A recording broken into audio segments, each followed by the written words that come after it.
Hello students, welcome. So today we are going to discuss about the unit wise distribution of the marks.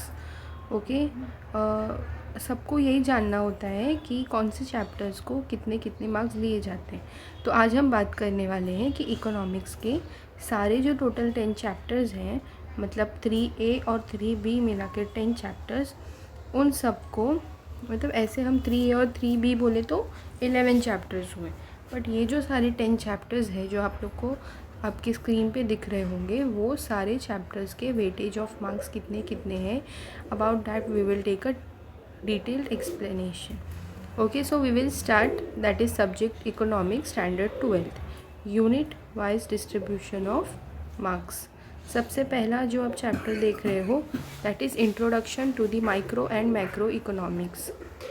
Micro and macro economics जो है उसके board exam point of view से 7 total marks के questions आएंगे. That questions will be asked in objectives also. They can be asked in identify, they can be asked in distinguish, state true और false, agree disagree, या फिर brief.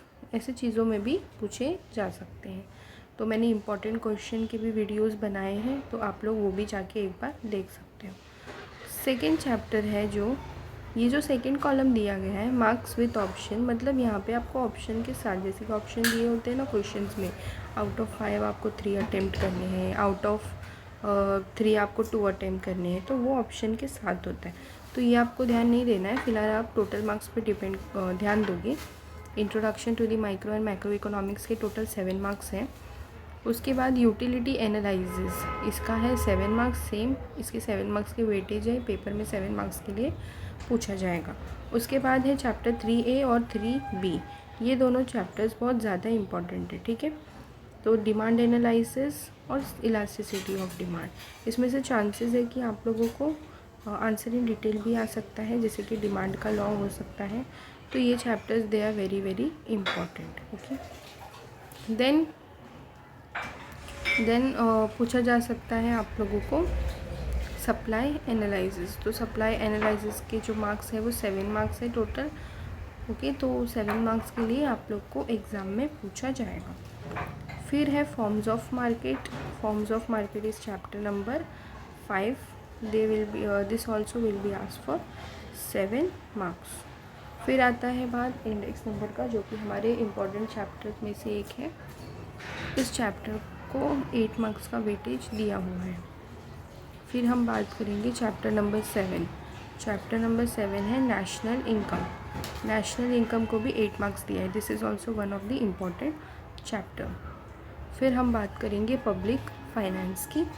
Public finance in India, इसको भी 8 marks दिए गए हैं. फिर हम बात करते हैं यहाँ पे मनी मार्केट की.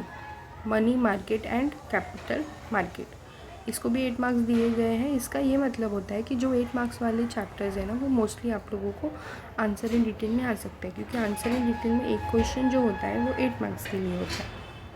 तो आप लोगों को ये आइडिया भी यहाँ पे से लग सकता है. और जो लास्ट वाला है that is foreign trade in India, वो है आप लोग के 4 मार्क्स के लिए. तो इफ़ अगर किसी को नहीं हो रहा है कवर करना, तो they can skip chapter number 10 that is foreign trade in India, because इसका जो वेटेज है दैट इज़ वेरी लेस. तो इसके वजह से you can, if you want you can skip. Otherwise I suggest you कि कुछ भी स्किप नहीं करना चाहिए, but if you want you can skip it. तो ये था हमारा unit wise distribution of marks. जो चैप्टर्स थे, डिफरेंट चैप्टर्स के डिफरेंट डिस्ट्रीब्यूशन ऑफ मार्क्स थे, ठीक है. इसमें से जो डिफरेंट वीडियोस है वो भी मैंने बनाया, जैसे कि आप लोग के इंपॉर्टेंट चैप्टर कैसे हैं.